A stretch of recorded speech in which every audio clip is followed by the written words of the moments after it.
Stop. Right now. Don't go 1 second further in this video until the silence settles inside you. I mean it. Wherever you are, whatever noise is surrounding you, let it fall away for just a moment. Because what is about to be spoken over you is not casual.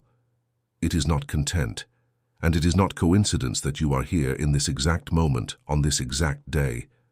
You've been carrying this inheritance with empty hands for too long. You served. You waited, you stayed silent, while others who didn't deserve it reaped what seemed to belong to you. You watched from a distance.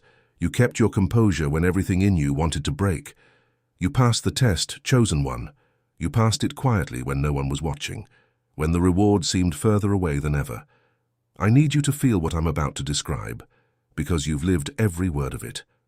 You know what it is to lie awake at 2 in the morning, your mind doing the math, calculating how long you've waited, recounting every promise that hasn't landed yet, measuring the distance between what you were told and what you can see. That weight in your chest is not anxiety. It is the pressure of a promise that has not yet been released. There is a difference. One is disorder. The other is gestation. You know what it is to carry a body heavy with delayed expectation, to wake up and wonder if today will finally be different, and then to go to sleep having to choose, again, to believe. You know what it is to watch money flow toward everyone around you and seem to evaporate in your own hands. No matter how disciplined, no matter how faithful, no matter how much you've sowed into others. You know what it is to sense a mission inside you, something deep and real and undeniable, and yet feel as though every door that should open remains shut, as though the assignment is clear, but the access has been denied. And here is the fear that haunts the quiet moments most. What if the moment has already passed? What if you waited too long? What if someone else was positioned where you were supposed to stand, because you didn't move when you should have? That fear is a lie, but it is a convincing one, and it has been working against you. Today, on this June 11th, the court of the Most High moved. A verdict was rendered in the invisible realm. This is not a metaphor. There is a legal dimension to the kingdom. The Lord does not merely comfort, He adjudicates. He renders decisions. And today, something was settled over the inheritance of those who have endured, who have held the spirit that Caleb held, who did not abandon the promise when the desert felt permanent. You did not arrive here because of an algorithm. I need you to hear that clearly. The Lord positioned you in front of this word in this moment because there is something only you can receive, and the moment to receive it is being determined right now, not tomorrow, now. The claim is open. The window is not infinite.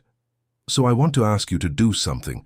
If what I just described is true for your life, if you've carried this weight, if you've served and waited and stayed silent, I want you to press that like button right now, not as an act of approval, but as a prophetic agreement with the verdict that was rendered today.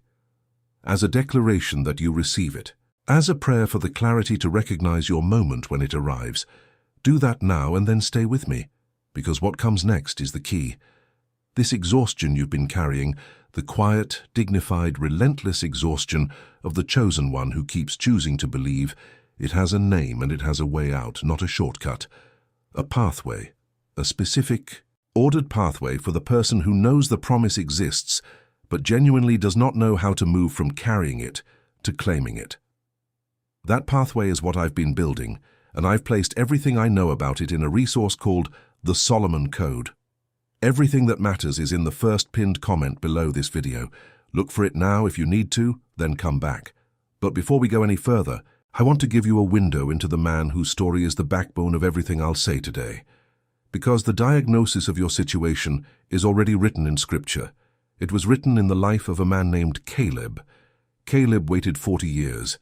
Not 40 days, 40 years. He carried a promise from the time he stood at the border of Canaan, when he and Joshua said the land could be taken, when the others said it was impossible, and the people chose fear. Caleb paid the price for a vote he didn't cast. He walked the desert for the unbelief of an entire generation. He buried friends. He watched decades disappear. And when he finally stood before Joshua, he was 85 years old, 85. And he said, "Give me this mountain." 4 words, 40 years of waiting. 4 words. He did not complain about what was lost. He did not rehearse the injustice. He didn't demand an explanation for the delay. He had kept, the word says, a different spirit. He had remained wholly devoted to the Lord when everyone around him had given in to doubt. And when the moment came, when the court of heaven had finally rendered what was rightfully his, and he knew it, he recognized it, and he asked for it. That is what I want for you today, chosen one. Before Caleb spoke those 4 words, he had done something internal that most people overlook. He had made a diagnosis. He knew precisely what had been promised. He knew exactly where he was still operating below what he was called to. And he knew what he would do differently, now that he understood the promise did not expire. So I want to walk you through what I call the 3-gap diagnosis. 3 questions. I want you to sit with them tonight. Not scroll past them, not file them away for later. Write them down, put pen to paper. The act of writing is an act of claim. The first question comes from Joshua 14:12. Caleb said, "Now therefore give me this hill country of which the Lord spoke on that day." The question is, what was spoken over you?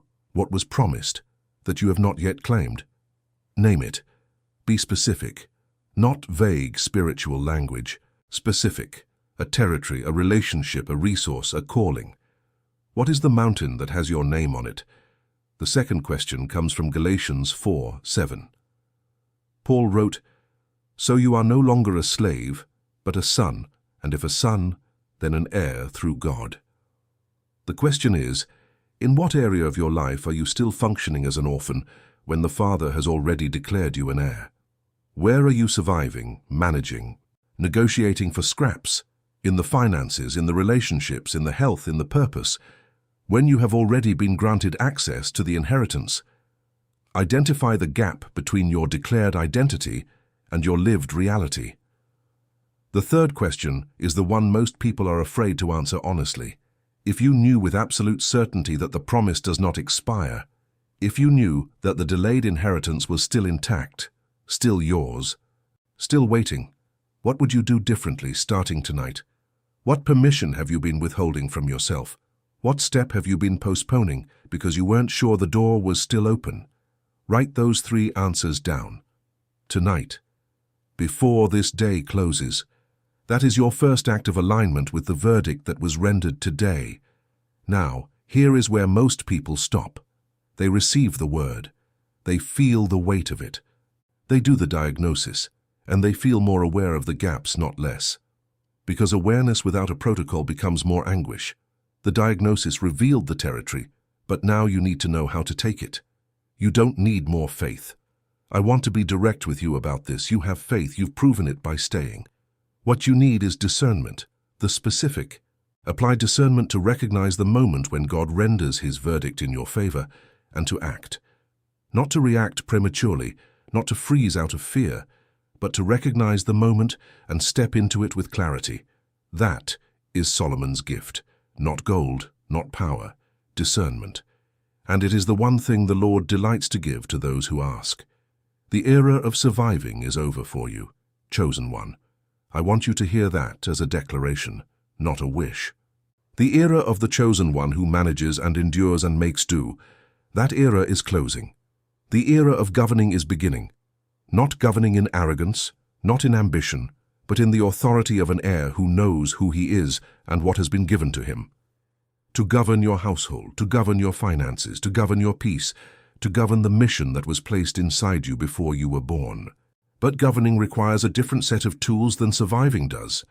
The survivor's soul is conditioned to absorb pressure, to wait, to make it through. That conditioning served you in the desert. It will not serve you in the promised land. The heir's soul is trained for daily alignment, for knowing what belongs to it, for speaking with authority over what has been assigned to it, for discerning the movement of heaven and responding, not reacting. That is exactly what the Solomon Code is designed to do. 3 movements. First, diagnose the gaps, which you've just begun. Second, quiet the survivor's soul. Train the part of you that learned to manage and endure to rest in the identity of heir.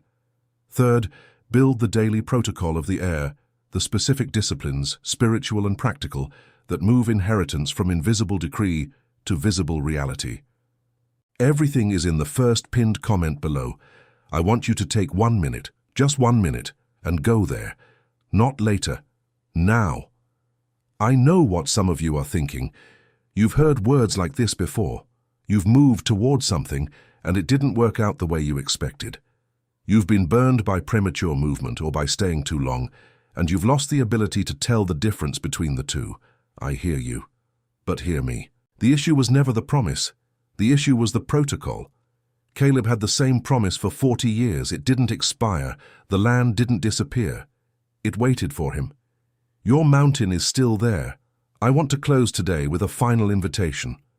If you are watching this and you know, not just hope, but know that there is an inheritance with your name on it that you have not yet claimed, I want you to type something in the comments right now. Drop your city and your state, and then write these 4 words.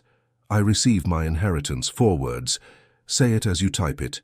Let your voice and your hand agree with what the court of heaven declared today. There is power in that agreement, chosen one.